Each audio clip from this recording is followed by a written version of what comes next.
सत्य घटना पर आधारित अक्षय कुमार की एक जबरदस्त फिल्म यानी स्काई फोर्स। ये फिल्म शुरू से लेकर आखिर तक आपको रोमांचित रखती है। इस फिल्म में लड़ाकू विमानों के गजब के स्टंट दिखाए गए हैं और सस्पेंस भी फिल्म के आखिर तक बना रहता है। 26 जनवरी के मौके पर इस फिल्म को रिलीज करना और आपका इस फिल्म को देखना वाकई एक कमाल का अनुभव होने वाला है। अक्षय कुमार की गजब की एक्टिंग और लाजवाब कहानी इस फिल्म को और भी बिंदास बना देती है। एक खास बात और यदि बेहतरीन फिल्में आपको ढूंढने से भी नहीं मिलती है, तब ये चैनल आपकी उस जरूरत को पूरा करता है, क्योंकि मैं लाता हूँ केवल चुनिंदा फिल्मों की कहानी। इसलिए चैनल को अभी से सब्सक्राइब कर ले। तो चलिए अब कहानी को शुरू करते हैं। तो फिल्म की शुरुआत में हमें 1965 के युद्ध के बारे में दिखाया जाता है, जिसमें भारत ने बुरी तरह से पाकिस्तान को हरा दिया। हारने के बाद पाकिस्तान के जनरल अयूब खान को युद्ध विराम की घोषणा करनी पड़ी, लेकिन पाकिस्तान के मंसूबे भारत को हराने के लिए जारी रहे।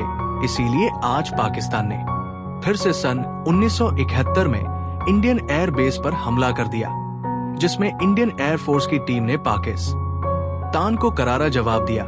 और इस युद्ध में भारत ने एक पाकिस्तानी पायलट को भी पकड़ लिया, जिसका नाम था अहमद हुसैन। अब हुसैन से ये जानकारी लेने के लिए कि वो लोग और किस जगह हमला करने वाले हैं, इसके लिए आहूजा यानी अक्षय कुमार को बुलाया जाता है। अब आहूजा के सवाल करने पर हुसैन कहता है कि सॉरी, ये इन्फॉर्मेशन मैं आपको नहीं बता सकता, क्योंकि ये सब मेरे देश यानी पाकिस्तान के खिलाफ है। लेकिन यहाँ आहूजा को ध्यान आता है कि सन 1965 में जब इंडिया पाकिस्तान के बीच युद्ध हुआ था, तब हुसैन को अवार्ड दिया गया था। ये देखकर आहूजा भी काफी हैरान था, क्योंकि उस समय पाकिस्तान भारत से हार गया था। तो फिर हुसैन को अवार्ड कैसे मिला? तो हुसैन कहता है कि उसने उस युद्ध में एक हिंदुस्तानी पायलट को जान से मार दिया था, जिसकी वजह से हुसैन को अवार्ड मिला। जिसे सुनने के बाद आहूजा चौंक जाता है। इसलिए उस समय क्या हुआ था, इसके बारे में बताने के लिए ये कहानी कुछ साल पीछे 1965 में चली जाती है और हम देखते हैं टाइगर स्क्वाड्रन आदमपुर एयरबेस को, जहां के विंग कमांडर आहूजा थे, जो अपने जूनियर्स को ट्रेन कर रहे थे। अब इस ट्रेनिंग में विजया, जिसका कोड नाम टैबी था, वो आहूजा का फेवरेट था। वास्तव में टैबी बेझिझक किसी भी काम को करता था, क्योंकि टैबी का कहना था कि जब लड़ाई में कोई लिमिट नहीं होती तो हम अपनी ट्रेनिंग में लिमिट क्यों रखें। इसीलिए वो कई बार कायदे नियम तोड़ चुका था। अब इसके बाद आहूजा को पता चलता है कि पाकिस्तान एयर फोर्स ने इंडिया के एयर बेस पर अटैक किया था, जिसमें 3 इंडियन सोल्जर शहीद हुए थे। अब ये पता चलते ही आहूजा अपने सीनियर के पास जाता है और उनसे पाकिस्तान पर अटैक करने के लिए कहता है, क्योंकि अगर पाकिस्तान हमारे ऊपर अटैक कर सकता है तो उन्हें भी दिखा देना चाहिए कि हम भी उनके ऊपर अटैक कर सकते हैं। लेकिन आहूजा के सीनियर्स कहते हैं कि ये परमिशन देना उनके हाथ में नहीं है, जब तक कि उन्हें ऊपर से आदेश नहीं मिलते। इसके बाद आहूजा के सीनियर ऊपर से परमिशन लेने की कोशिश करते हैं, लेकिन उन्हें परमिशन नहीं मिलती। लेकिन आहूजा तो जानता था कि पाकिस्तान इतनी आसानी से चुप नहीं बैठेगा, वो फिर से हमला जरूर करेगा। इसीलिए आहूजा अपने सोल्जर से कहता है कि उन्हें इन सब के लिए तैयार रहना चाहिए। भारत की परेशानी ये थी कि पाकिस्तान के पास जो एयरक्राफ्ट थे वो काफी ज्यादा एडवांस थे, जो कि पाकिस्तान को अमेरिका ने दिए थे। लेकिन भारत के पास इतने एडवांस एयरक्राफ्ट नहीं थे और ना ही उनमें कोई बदलाव किया जा सकता था, क्योंकि भारत के पास इतना बजट नहीं था। अब ये सब सुनने के बाद टैबी आहूजा से पूछता है कि अगर पाकिस्तान के पास इतने एडवांस एयरक्राफ्ट है तो हम लोग कैसे जीतेंगे। इस बात को सुनने के बाद आहूजा टैबी यानी विजया से कहता है कि टैबी उसके ऊपर पूरी ताकत से हमला करे।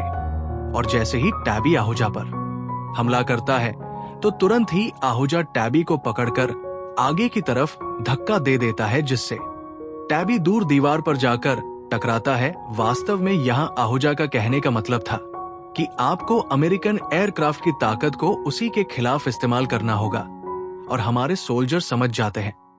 और इसके बाद टैबी आहूजा से सॉरी कहता है, क्योंकि ट्रेनिंग के लिए ही सही पर उसने आहूजा पर अटैक किया था। लेकिन आहूजा उसे समझाता है कि तुझे थोड़ा शांत रहना चाहिए। इसके बाद आहूजा टैबी से गीता के बारे में पूछता है तो टैबी बताता है कि गीता हमेशा टेंशन में रहती है। वास्तव में गीता टैबी की वाइफ थी और वो अभी प्रेग्नेंट थी। इसके बाद टैबी गीता को पार्टी में लेकर आता है, जहां पर गीता काफी टेंशन में थी कि कहीं टैबी को इस समय कुछ हो ना जाए। लेकिन आहूजा और उसकी पत्नी प्रीति गीता को समझाते हैं कि टैबी को कुछ भी नहीं होगा। तभी यहां पता चलता है कि पाकिस्तान ने फिर से घुसपैठ करके भारत पर हमला करने की कोशिश की, जिसे सुनते ही वो सब लोग अपने एयर बेस में चले जाते हैं और जंग की तैयारी करने लगते हैं। लेकिन इसी ट्रेनिंग के दौरान टैबी ने पाकिस्तानी बॉर्डर पर कुछ अजीब देखा था, जिसे कंफर्म करने के लिए टैबी को भारत की सुरक्षा सीमा को पार करना था, यानी पाकिस्तान की सीमा के अंदर जाना था। तो टैबी यहां पर देखता है कि सभी की सभी रेलगाड़ियां हथियारों से भरी हुई थी, जिनमें टैंक जैसी चीजें भी शामिल थी। लेकिन आहूजा ने टैबी को वापस आने के लिए बोला था, जबकि टैबी ने उस ट्रेन को ही तबाह कर दिया था, जिस चक्कर में उसे वहां लड़ना पड़ा। बदले में पाकिस्तानी फौज ने भी टैबी पर एक मिसाइल को छोड़ दिया और उस मिसाइल से बचने के लिए टैबी को अपने विमान से फ्यूल टैंक को खाली करना था, जो कि टैबी ने कर दिया था। और इस तरह से आहूजा की चालाकी की वजह से आज टैबी मरते मरते बच गया था, क्योंकि फ्यूल खाली करने के लिए आहूजा ने ही उससे कहा था। लेकिन आहूजा के सीनियर इस बात पर नाराज हो जाते हैं, क्योंकि उन्होंने हमला करने की इजाजत नहीं दी थी। पर आहूजा उन्हें बताता है कि पाकिस्तान ने अपने सभी हथियार बॉर्डर पर लाकर रख दिए हैं, इसलिए हमें ऐसा करना पड़ा। लेकिन अब भी आहूजा पाकिस्तान पर फिर से हमला करने के लिए कह रहा था, जिसके लिए सीनियर अभी भी नहीं मानते। हालांकि आहूजा उन्हें अपना प्लान भी बताना चाहता था, लेकिन फिर भी शाम 4 बजे तक सीनियर को जवाब देना होगा कि हमला करना है या नहीं। और आहूजा तो हमले की तैयारी में लग चुका था, लेकिन आहूजा बिना ऑर्डर के पाकिस्तानी सेना पर हमला नहीं कर पाया। लेकिन फिर वही हुआ जिसकी आहूजा को आशंका थी। पाकिस्तानी सेना ने सीधे भारतीय एयरबेस पर हमला कर दिया था, जिसकी वजह से हमारे काफी सारे सोल्जर की जान चली जाती है। इस युद्ध में हमें काफी तबाही देखने को मिलती है, जिसमें हमारे कई वीर सैनिक बुरी तरह से शहीद हो जाते हैं, जिसे देखने के बाद इंडियन गवर्नमेंट को भी समझ आ जाती है कि अब शांति शांति चिल्लाने से कुछ नहीं होगा। इसीलिए वो तय करते हैं कि अब इंडिया और पाकिस्तान के बीच युद्ध होगा। इसलिए अब आहूजा अपने सीनियर से कहता है कि पाकिस्तान ने अमेरिका से लिए हुए एयरक्राफ्ट को आसपास के बॉर्डर पर नहीं रखा होगा, क्योंकि जो लोग 30 मिनट के अंदर हमला करके वापस जा सकते हैं, तो उन्हें 10 मिनट लगते दिल्ली पर हमला करने में। लेकिन वो बॉर्डर तक आकर हमला करके वापस से पाकिस्तान के बीचों बीच सरगोधा एयरबेस पर लौट गए। और वहां जाने के लिए कम से कम 30 मिनट तो चाहिए, क्योंकि अगर वो लोग पास के ही बॉर्डर पर होते तो उन्हें वापस जाने में सिर्फ 10 मिनट लगते। ये 30 मिनट में अटैक करके जाने वाली बात आहूजा को पाकिस्तान के प्रधानमंत्री की स्पीच से पता चली थी। अब परेशानी ये है कि इतनी दूर तक हमला करने के लिए भारत के पास फ्यूल कैपेसिटी नहीं थी। लेकिन इसके लिए आहूजा ने अपने सीनियर को एयरक्राफ्ट में और फ्यूल टैंक जोड़ने का सुझाव दिया, जिसके बाद सीनियर भी अटैक करने के लिए राजी हो गए। लेकिन इस युद्ध में टैबी को स्टैंड बाय, यानी जब उन्हें कहा जाएगा तभी वो इस युद्ध में शामिल हो सकते हैं, तब तक के लिए टैबी यहीं पर रहेगा, क्योंकि ये सीनियर का आदेश था। क्योंकि टैबी कोई भी नियम आसानी से तोड़ देता, इसलिए वो स्टैंड बाय था। लेकिन टैबी दुखी था, क्योंकि वो सोच रहा था कि उसे स्टैंड बाय पर रखने का ये फैसला आहूजा का लिया हुआ है। इसके बाद आहूजा अपनी टीम को लेकर पाकिस्तान के सरगोधा एयरबेस में घुस चुका था, और वहां घुसते ही इंडियन आर्मी ने तबाही मचाना शुरू कर दिया था और पाकिस्तान को दिए हुए 11 अमेरिकन एयरक्राफ्ट को भी बर्बाद कर दिया। और इसके बाद ये लोग काफी ज्यादा खुश थे, क्योंकि उन्होंने काफी कम समय में उनके सारे एयरक्राफ्ट को नष्ट कर दिया था और अपने वीर भाइयों का भी बदला ले लिया था। इसलिए अब भारत में आने के बाद ये लोग बहुत ही खुश थे। लेकिन यहाँ आहूजा को पता चलता है कि कुछ लोग आहूजा के साथ युद्ध धमेगा ही नहीं, क्योंकि भारत से उड़ान भरते समय आहूजा तो आगे निकल गया था, लेकिन बाद में रनवे पर डस्ट क्लाउड बन गया था। यानी ये एक ऐसी स्थिति है जिसमें हमें आगे का रास्ता दिखाई नहीं पड़ता है, जिसकी वजह से दुर्घटना होने के चांस होते हैं। तो इस वजह से कुछ लोगों को उड़ान भरने में देरी हो गई, जिस कारण ये लोग आगे जा चुके एयरक्राफ्ट को नहीं देख पाए और इन्हें यहीं पर रुकना पड़ा। दूसरी समस्या ये थी कि 12वें एयरक्राफ्ट में कुछ प्रॉब्लम की वजह से वो एयरक्राफ्ट उड़ ही नहीं पाया था। अब ये देखकर टैबी काफी टेंशन में आ गया था, क्योंकि अगर युद्ध में गए सोल्जर पर अटैक हुआ तो उनके पास कवर नहीं था, यानी उनके पास कोड भी जरूरी था। इसलिए टैबी ने अपना एयरक्राफ्ट निकाला था, लेकिन उसमें भी थोड़ी बहुत टेक्निकल समस्या थी। लेकिन फिर भी टैबी उस एयरक्राफ्ट को लेकर उनका कवर बनने के लिए चला गया था, जो सुनने के बाद आहूजा के सीनियर काफी गुस्सा थे, क्योंकि उन्होंने टैबी को इसके लिए परमिशन नहीं दी थी। लेकिन टैबी उनकी बात नहीं सुनता और उन्हें कवर देने के लिए वहां पर चला जाता है। अब ये सब सुनने के बाद आहूजा काफी परेशान हो जाता है, क्योंकि टैबी अभी तक वापस नहीं आया था। इसीलिए आहूजा टैबी के बारे में इंक्वायरी करने की कोशिश करता है, लेकिन टैबी का कहीं पर भी पता नहीं चलता। तभी आहूजा के पास प्रीति का कॉल आता है, जो उसे बताती है कि गीता को बेटी हुई है, यानी टैबी बाप बन गया, इसलिए वो जल्दी से टैबी को लेकर यहाँ पर आ जाए। अब ये सुनकर आहूजा और भी परेशान हो गया था, क्योंकि वो कैसे गीता को बताएगा कि टैबी का कहीं पर भी पता नहीं चल रहा है, क्योंकि आहूजा ने गीता से ये वादा किया था कि वो कभी भी टैबी को कुछ भी होने नहीं देगा। इसलिए आहूजा अपने सीनियर के पास जाता है और उन्हें बताता है कि टैबी लापता है, इसलिए उन्हें पाकिस्तान गवर्नमेंट से कांटेक्ट करना चाहिए और टैबी को ढूंढना चाहिए। लेकिन उसके सीनियर का कहना था कि उन्होंने टैबी को जाने की परमिशन नहीं दी थी और इसके बाद भी टैबी वहां पर गया था, तो इसके लिए वो जिम्मेदार नहीं है। इसके बाद भारत की जीत निश्चित करने पर आहूजा को मेडल मिलता है, लेकिन फिर भी वो काफी उदास था, क्योंकि 4 महीने बीत गए थे, लेकिन अभी तक कुछ भी पता नहीं चला था। और इसके बाद भी आहूजा ने अपने सीनियर से काफी बार कहा कि उन्हें टैबी का पता लगाना चाहिए, लेकिन आहूजा के सीनियर ने जो रिपोर्ट बनाई थी उस हिसाब से टैबी को अपने रूल कायदे तोड़ने की काफी आदत थी और टैबी को वहां जाने की इजाजत भी नहीं थी, जिसकी वजह से कोई भी उसे सीरियसली नहीं लेता। लेकिन आज भी गीता टैबी का इंतजार कर रही थी और वो समझ नहीं पा रही थी कि आखिर वो जिंदा भी है या नहीं। इसके बाद ये कहानी वर्तमान में हुसैन के ही पास आती है, जहां पर आहूजा हुसैन से बातचीत कर रहा था। अब आहूजा हुसैन से पूछता है कि आखिर उस दिन हुआ क्या था, तो हुसैन बताता है कि जब आहूजा और उसके सारे सोल्जर ने सरगोधा के एयर बेस पर अटैक किया था, तो भारत ने उनके 11 अमेरिकन एयरक्राफ्ट को ही तबाह किया था। लेकिन उनके पास वास्तव में 12 एयरक्राफ्ट थे और उसी 12वें एयरक्राफ्ट से हुसैन इन लोगों का पीछा कर रहा था। और जब वो आहूजा की टीम के ऊपर अटैक करने वाला था कि तभी टैबी ने देखा कि एक एयरक्राफ्ट उनकी तरफ से बढ़ रहा है। ये देखने के बाद टैबी तुरंत अपने एयरक्राफ्ट से उस एयरक्राफ्ट पर अटैक कर देता है, जिसे सुनने के बाद आहूजा भी काफी हैरान था, ये कौन सा एयरक्राफ्ट था। लेकिन हुसैन कहता है कि अगर इसके आगे उसने कुछ भी बता दिया तो वो अपने कंट्री के साथ गद्दारी करेगा, इसलिए आगे क्या हुआ था इसके बारे में हुसैन ने आहूजा को कुछ भी नहीं बताया था। अब ये सब सुनने के बाद आहूजा के अंदर फिर से एक उम्मीद जागी थी कि शायद टैबी अब भी जिंदा हो सकता है और वो पाकिस्तान में है। इसीलिए आहूजा फिर से अपने सीनियर के पास जाता है और उन्हें कन्विंस करने की कोशिश करता है कि उन्हें टैबी को ढूंढना चाहिए। लेकिन उसके सीनियर कहते हैं कि हुसैन तो कुछ भी बोलेगा, इसलिए हम उसकी बातों पर यकीन नहीं कर सकते। इसलिए आहूजा को कुछ और प्रूफ लाने होंगे ताकि यकीन हो जाए उन्हें कि टैबी अभी भी पाकिस्तान में है। अब ये सुनने के बाद आहूजा फिर से अपने काम पर लग जाता है।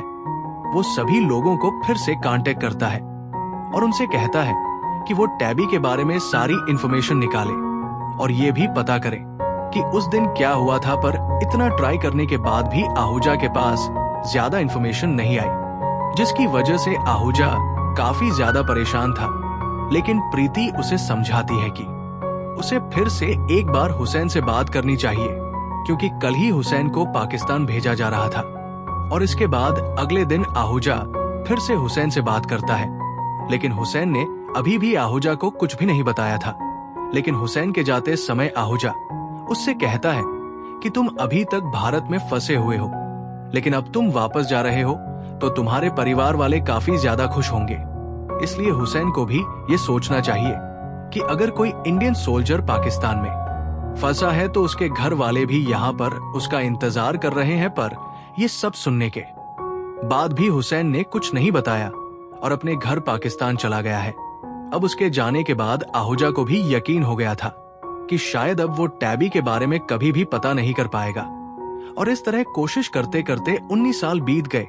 लेकिन एक दिन आहूजा के पास एक बुक आती है जो कि हुसैन ने ही पाकिस्तान से उसके लिए भेजी थी। अब ये देखकर आहूजा फिर से चौकन्ना हो गया था कि शायद किताब से ही टैबी का कोई सुराग मिल जाए। इसलिए आहूजा ने उस किताब को पूरा पढ़ लिया था। अब तक आर्मी वालों को भी टैबी को ढूंढने में कोई रुचि नहीं रही थी। इसलिए आहूजा ने अब की बार सीधे राष्ट्रपति जी को पत्र लिखकर इस बारे में सही से कार्यवाही करवाने के लिए निवेदन कर दिया और राष्ट्रपति ने भी इसकी मंजूरी दे दी, जिसके लिए एक इंक्वायरी बिठाई गई थी। अब इसी इंक्वायरी में आहूजा सभी सीनियर से टैबी की वास्तविकता के बारे में बताता है। वास्तव में आहूजा उस किताब को पढ़ने के बाद उस किताब के लेखक के पास ही पहुंच गया था, क्योंकि इस किताब को पढ़ने के बाद आहूजा के अंदर टैबी को ढूंढने की इच्छा फिर से जाग गई थी। वास्तव में ये किताब 1965 के उसी युद्ध पर लिखी गई थी, जिसमें उस युद्ध के एक इंडियन मिस्टीरियस पायलट के बारे में लिखा गया था।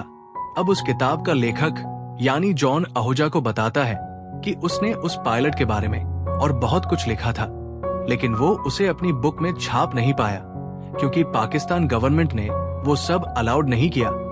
और इसके बाद आहूजा जॉन से रिक्वेस्ट करता है कि वो उसके बुक की पूरी स्क्रिप्ट आहूजा को दे, तो जॉन ने स्क्रिप्ट दे दी थी। और स्क्रिप्ट को पढ़ने के बाद आहूजा सब कुछ समझ जाता है और इसके बाद आहूजा पाकिस्तान में आता है, जहां पर वो हुसैन से मिलता है।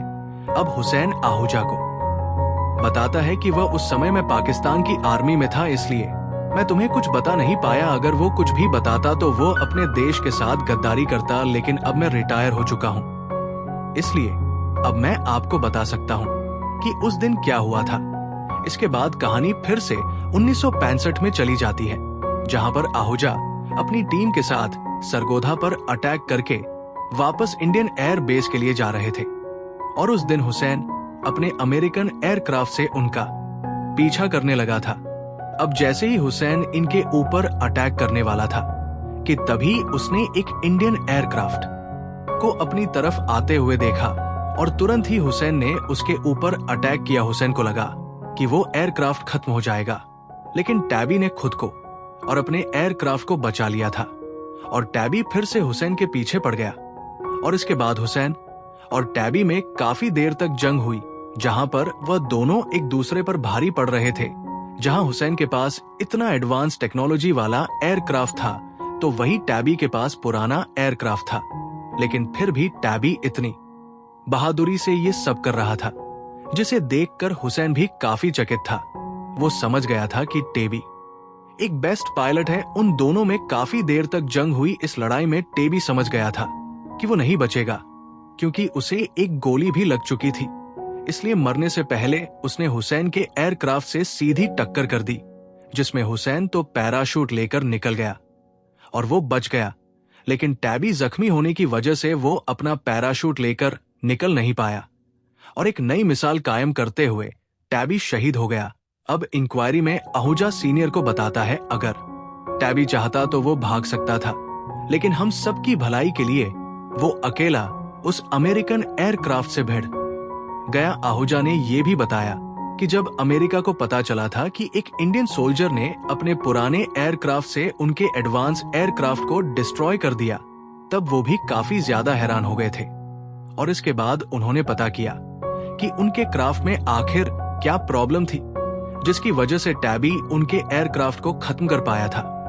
और ये देखने के बाद वो उसे ठीक करने में लग गए। आहूजा अपने सीनियर से कहता है कि अगर उस दिन भी टैबी ने सभी नियम कायदे माने होते तो हम में से कोई भी उस दिन जिंदा वापस नहीं आ पाता, क्योंकि हुसैन उनके ऊपर अटैक कर देता और उन सब की जान चली जाती। लेकिन टैबी ने अकेले इसका मुकाबला किया और उन सब की जान बचा ली। अगर उस दिन टैबी नहीं होता तो वो लोग भी नहीं होते। अब ये सब सुनने के बाद और ये सारे प्रूफ देखने के बाद आहूजा के सीनियर समझ जाते हैं कि उन्होंने टैबी के बारे में कितना गलत सोचा था और उनकी वजह से ही टैबी को कभी कोई मेडल नहीं मिला और ना ही उसको कोई ढूंढने के लिए गया। इसीलिए आज वो सभी आहूजा से माफी मांगते हैं और टैबी को महावीर चक्र के लिए रिकमेंड करते हैं। इसके कुछ टाइम बाद गीता को वो चक्र यानी सम्मान दिया जाता है और आखिरकार इस तरह से टैबी को आहूजा की वजह से इंसाफ मिल ही जाता है और इसके बाद आहूजा हुसैन के साथ टैबी को श्रद्धांजलि देता है। अब फिल्म से जुड़ी कुछ जरूरी बातें दोस्तों, जैसा कि हम सभी जानते हैं कि ये फिल्म सच्ची घटना पर आधारित फिल्म है, तो इसे देखने का मजा डबल हो जाता है। लेकिन कहानी के अंत में टैबी हमें रुलाकर चला गया दोस्तों। जब इस फिल्म को आप देखते हैं तो शरीर के रोमरों में हलचल पैदा हो जाती है। ये कोई काल्पनिक फिल्म नहीं है जिसमें अमेरिका कैप्टन हवाई जहाज को हाथों से ही रोक देता है, बल्कि ये फिल्म सच्चाई को दिखाती है, उन वीर शहीदों को दिखाती है जो असल में सुपर हीरो है। मैं आपसे निवेदन करता हूँ कि इस फिल्म को आप अपने बच्चों समेत जरूर देखिएगा, इससे आपको कमाल का अनुभव मिलेगा। दोस्तों, जानकारी के लिए बता दूं कि गेम चेंजर और फतेह जैसी जबरदस्त फिल्मों की कहानियों को भी इस चैनल पर अपलोड कर दिया गया है। आप चाहे तो इन फिल्मों की कहानियों का भी मजा ले सकते हैं। और मैं जल्द ही शाहिद कपूर की आने वाली फिल्म देवा, उसकी कहानी को भी जल्द ही लेकर आऊंगा। तो अगर आपने अभी तक चैनल को सब्सक्राइब नहीं किया है तो अभी से सब्सक्राइब कर ले। तो दोस्तों, मैं मिलूंगा आपसे किसी और नई फिल्म की नई कहानी के साथ। तब तक के लिए बहुत बहुत धन्यवाद।